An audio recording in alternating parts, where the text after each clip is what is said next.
Hi guys, welcome to my channel. तो आज हम पढ़ने जा रहे हैं क्लास 12th के लीगल स्टडीज़ का सेकेंड यूनिट का पार्ट सी जो है लॉ ऑफ टॉर्ट्स। तो इससे पहले मैं चैप्टर एक्सप्लेन करना स्टार्ट करूं, मैं चाहती हूं कि आप सब एक बार चैप्टर को पढ़ लें ताकि दोबारा जो मैं आपको समझाऊं वो आपको आसानी से समझ में आए। मतलब एक बार थॉरो रीडिंग आप बुक की कर लें। तो अब हम आते हैं चैप्टर पे, लॉ ऑफ टॉर्ट्स। चैप्टर समझने के लिए पहले हम सबसे जानेंगे कि इस चैप्टर का नाम क्या है और इस नाम का मतलब क्या है। तो लॉ ऑफ का मतलब हमें पता है, टॉर्ट्स का मतलब हमें नहीं पता है। टॉर्ट्स का मतलब होता है, लिटरल मीनिंग होता है टॉर्ट्स का रॉन्ग, मतलब गलत। तो लॉ ऑफ टॉर्ट्स, कुछ भी गलत के लिए जो लॉ बना है। तो अब ये रॉन्ग किस तरह का होगा? चैप्टर फर्स्ट में अगर आपको याद होगा तो हमने पढ़े थे कि कोई भी रॉन्ग दो तरह के होंगे, या तो वो क्रिमिनल होगा, कोई भी गलती या तो क्रिमिनल होगी या सिविल होगी। किसी भी गुनाह को हम दो हिस्सों में बांट सकते हैं, या तो क्रिमिनल होगा वो या तो सिविल होगा। तो टॉर्ट्स जो होता है वो सिविल रॉन्ग होता है। अब हम, अगर आपको याद नहीं है कि क्रिमिनल और सिविल क्या होता है तो मैं बता दूं। क्रिमिनल केसेस वो केसेस होते हैं जहाँ पे जो जो भी क्राइम हुआ है, जो भी इंसिडेंट हुआ है, वो पूरी सोसाइटी के लिए गलत है, वो पूरी सोसाइटी को इफेक्ट कर रहा है। और सिविल रॉन्ग जो एक पर्टिकुलर पर्सन या इंडिविजुअल या ग्रुप ऑफ इंडिविजुअल के लिए रॉन्ग हो। इसके एग्जांपल में हम ले लें रॉबरी, थेफ्ट, मर्डर, रेप, ये सारे क्रिमिनल लॉ हैं। और civil law dispute of land between two people, marriage disputes, तो ये सारी चीजें हैं सिविल लॉ में। ठीक है, अगला हमारा टॉपिक है कि सोर्स। सोर्स क्या है टॉर्ट लॉ का? तो अगेन हम जाएंगे पहले चैप्टर पे। लॉ के सोर्सेस दो होते हैं, या तो कॉमन लॉ होगा या तो स्टैट्यूट लॉ। कॉमन लॉ क्या होता है? कॉमन लॉ वो लॉज जो प्रीवियस जजमेंट से, जजेस के प्रीवियस जजमेंट पे बेस्ड होते हैं, वो कॉमन लॉ होते हैं। और स्टैट्यूट लॉ वो लॉ होते हैं जो या तो लेजिस्लेचर या तो पार्लियामेंट में बनाए जाते हैं। तो टॉर्ट एक कॉमन लॉ है। ठीक, मतलब वो जो प्रीवियस जजमेंट्स होते हैं केसेस के, उन पे डिपेंड करता है। अब आगे की बात, हाँ, तो टॉर्ट होता है एक कॉमन लॉ। इंडिया में इस कॉमन लॉ को कभी कभी एक स्टैट्यूट में कन्वर्ट कर दिया जाता है। एग्जाम्पल, अगर अगर हमारे व्हीकल से कोई एक्सीडेंट हो गया, या हमसे कोई ट्रैफिक रूल टूट गया, तो ये सारी चीज़ें क्रिमिनल तो होंगी नहीं, ये सारी चीज़ें आती हैं सिविल में। लेकिन इन्हीं सारी चीज़ों को, मतलब व्हीकल से रिलेटेड कोई भी इंसिडेंट को देखने के लिए मोटर व्हीकल एक्ट बना दिया गया इंडिया में। तो यहाँ हम कह सकते हैं कि कॉमन लॉ के पॉइंट्स को देखने के लिए एक स्टैट्यूट में उसको कन्वर्ट कर दिया गया। आई होप आपको समझ में आ रहा है। अगर आपको कोई भी टॉपिक समझ में नहीं आ रहा है तो उसे नीचे कमेंट सेक्शन में लिख सकते हैं, मैं उसको जल्द से जल्द एक्सप्लेन करने की कोशिश करूंगी। तो उसके और एग्जाम्पल हम ले सकते हैं, जैसे consumer act, motor vehicle act. तो ये केसेस थे जब कॉमन लॉ को स्टैट्यूट में कन्वर्ट कर दिया गया। चलिए, तो अब नेक्स्ट टॉपिक आता है काइंड्स ऑफ रॉन्गफुल एक्ट, मतलब लॉ ऑफ टॉर्ट्स के अब हम काइंड्स देखेंगे। तो सबसे पहला है इंटेंशनल टॉर्ट।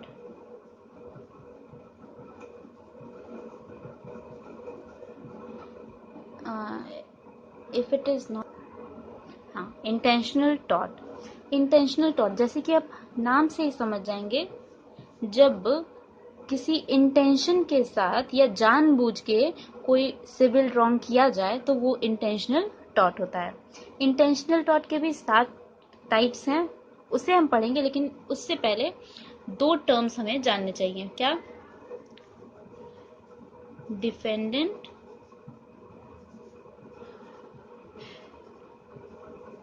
और क्लेमेंट, ये सी है।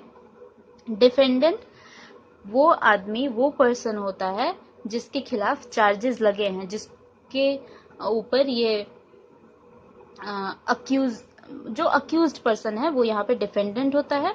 और क्लेमेंट कौन होता है? जो पर्सन केस करता है, जिसके साथ कुछ गलत हुआ रहता है, वो होता है क्लेमेंट। ठीक, तो अब एक एक करके हम इंटेंशनल टॉर्ट के टाइप्स के बारे में पढ़ते हैं। सबसे पहला है बैटरी और असॉल्ट।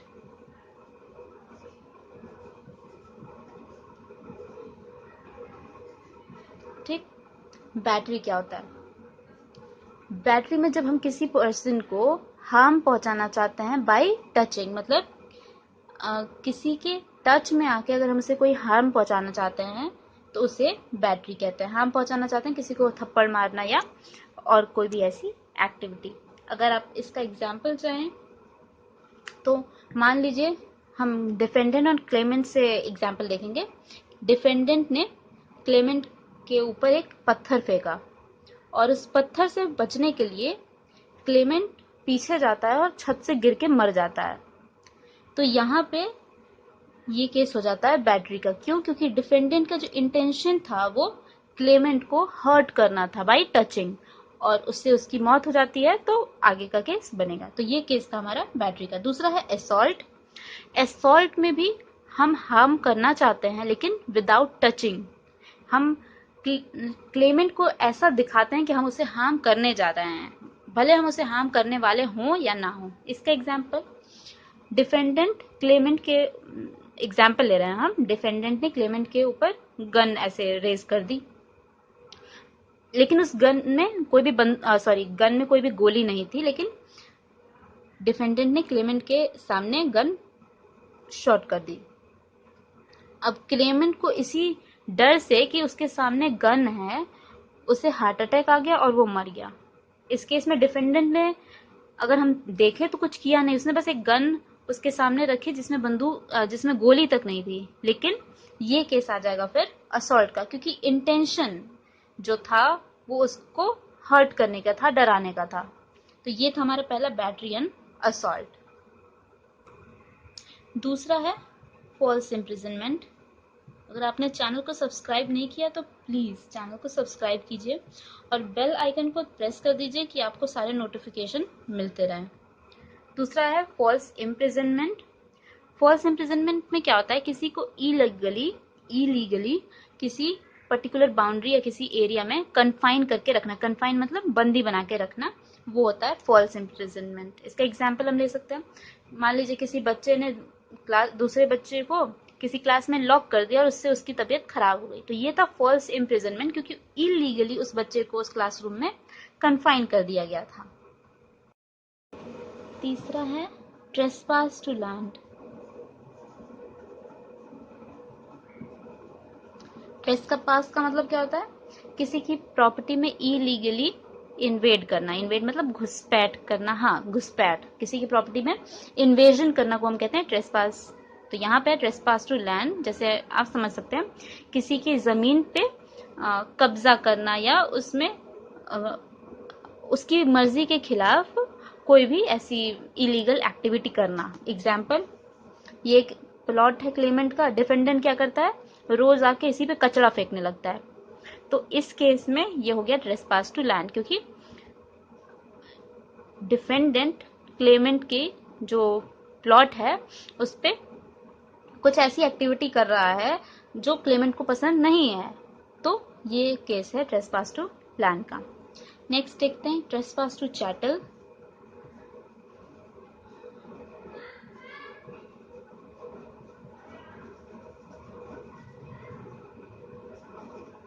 सॉरी,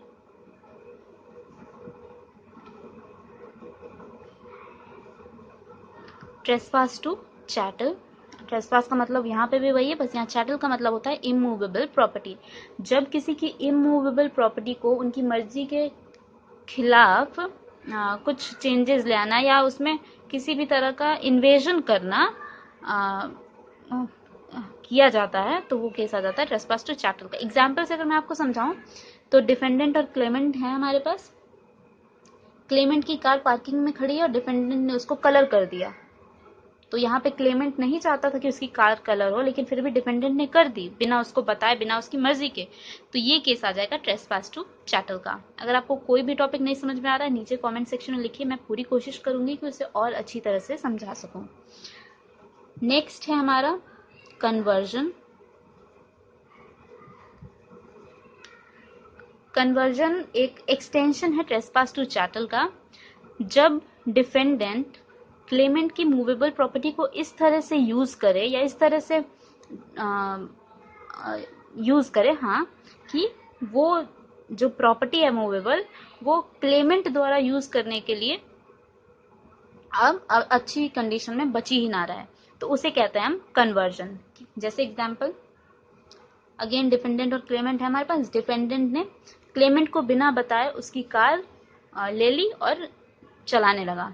अब क्या होता है कि उस कार का एक्सीडेंट हो जाता है, कार बुरी तरह से टूट जाती है। इस केस में क्लेमेंट डिफेंडेंट से उस कार के पूरे पैसे ले सकता है, क्योंकि डिफेंडेंट ने बिना मर्जी क्लेमेंट की कार ली और उसको ऐसी कंडीशन में वापस की जिसमें क्लेमेंट अब उसे यूज नहीं कर सकता है। तो ये केस था कन्वर्जन का। नेक्स्ट है अनलॉफुल हैरेसमेंट। हैरेसमेंट का मतलब सब जानते हैं, किसी को अनलॉफुली परेशान करना। तो अनलॉफुल हैरेसमेंट, इसमें क्या होता है, एग्जाम्पल से अगर मैं आपको समझाऊं तो अगेन डिफेंडेंट और क्लेमेंट पे आ जाते हैं। डिफेंडेंट ने क्लेमेंट को फोन करके कहा कि आपके बेटे का एक्सीडेंट हो गया है, जल्दी से हॉस्पिटल में आ जाइए। अब ये बात सुन के क्लेमेंट को हार्ट अटैक आ गया। तो ये केस था अनलॉफुल हैरेसमेंट का। कुछ हुआ नहीं, लेकिन मेंटली डिफेंडेंट ने क्लेमेंट को हैरेस किया। तो ये केस आ गया हमारा अनलॉफुल हैरेसमेंट में। और उसके बाद है invasion to privacy. Invasion of privacy. Privacy मतलब किसी का भी पर्सनल स्पेस, और उसको इन्वेड करना मतलब उस दखल अंदाज करना प्राइवेसी में किसी की। तो ये भी एक तरह का इंटेंशनल टॉट है। जैसे हम किसी की मर्जी के बिना उसकी फोटो खींच लें, तो ये केसेस होते हैं इन्वेजन टू प्राइवेसी में। तो ये था हमारा इंटेंशनल टॉट। तो अब दूसरा टाइप है टॉट का नेग्लिजेंस। तो इससे पहले ये स्टार्ट करें, अगर आपने चैनल को अब तक सब्सक्राइब नहीं किया है तो प्लीज़ चैनल को सब्सक्राइब कीजिए, और अगर वीडियो अच्छा लगे तो लाइक कीजिए और नोटिफिकेशन बेल को ज़रूर से दबा दीजिए, क्योंकि वीडियो बनाने में सच में बहुत मेहनत लगती है। तो चलिए स्टार्ट करते हैं। नेग्लिजेंस। नेग्लिजेंस मतलब होता है एक सिंपल लिटरली इसका मतलब होता है केयरलेसनेस। मतलब डिफेंडेंट इस तरह से केयरलेस रह गया है कि उसकी वजह से क्लेमेंट को कुछ लॉस हो गया है। तो नेग्लिजेंस कैसे पता चलेगा कि डिफेंडेंट नेग्लिजेंट था या नहीं था? इसके लिए हमारे पास 3 चीजें हैं: duty of care, breach of duty of care और harm to the claimant. Duty of care, breach of duty of care and harm to claimant. ये दिखाने के लिए कि डिफेंडेंट नेग्लिजेंट रहा जिसकी वजह से क्लेमेंट को कुछ हार्म हो गया, हमें ये तीनों चीजें प्रूव करनी होती हैं। सबसे पहले duty of care. Duty of care का मतलब कि डिफेंडेंट की कुछ रिस्पॉन्सिबिलिटी थी क्लेमेंट की तरफ, ठीक। दूसरा breach of duty of care, कि डिफेंडेंट ने वो जो रिस्पॉन्सिबिलिटी थी उसकी क्लेमेंट की तरफ वो पूरी करने में सफल नहीं हो पाया है डिफेंडेंट। और तीसरा हार्म टू द क्लेमेंट, कि जो रिस्पॉन्सिबिलिटी थी डिफेंडेंट की जिसे वो पूरा नहीं कर पाया, उसकी वजह से क्लेमेंट को कोई हार्म हो गया है। तो ये था नेग्लिजेंस। इसको समझेंगे हम एक एग्जाम्पल से जो हमारी बुक में दिया है। डोनेग्यू वर्सेस स्टेवेंसन। स्टेवेंसन एक ड्रिंक मैन्युफैक्चरिंग कंपनी है और डोनेग्यू एक इंडिविजुअल पर्सन है। तो क्या होता है, स्टेवेंसन एक जूस मैन्युफैक्चर करती है। डोनेग्यू क्या करता है, वो जूस खरीदता है और पी लेता है। उस जूस के पैकेट में एक डीकम्पोज्ड स्नेल यानी कि सड़ा हुआ स्नेल था, जिसकी वजह से डोनेग्यू की तबीयत खराब हो जाती है। तो अब हमें कैसे पता चलेगा कि इसमें स्टीवेंसन नेग्लिजेंट था कि नहीं? तो सबसे पहले स्टीवेंसन ने एक ड्रिंक बनाया, मैन्युफैक्चर किया, मतलब उसमें उसकी कुछ रिस्पॉन्सिबिलिटी थी कि वो जो ड्रिंक लोगों को मार्केट में पीने के लिए दे रहा है वो पूरी तरह से फिट हो और हेल्दी हो और उसके कोई साइड इफेक्ट्स ना हो लोगों पे। तो ड्यूटी ऑफ केयर तो प्रूव हो गई कि स्टीवेंसन की ये रिस्पॉन्सिबिलिटी थी कि मार्केट में अच्छे प्रोडक्ट पहुंचे जिससे लोगों को कोई नुकसान ना हो। दूसरा, उस ड्रिंक के बॉटल में एक डिकम्पोज्ड स्नेल मिला, मतलब ब्रीच हुआ ड्यूटी ऑफ केयर का, जो रिस्पॉन्सिबिलिटी मिली थी उसे स्टीवेंसन फुलफिल नहीं कर पाया। उसकी वजह से डोनेग्यू की तबीयत खराब हो गई, मतलब क्लेमेंट को हार्म हुआ, मतलब इस केस में स्टीवेंसन ने नेग्लिजेंस की थी। तो ये था हमारा नेग्लिजेंस।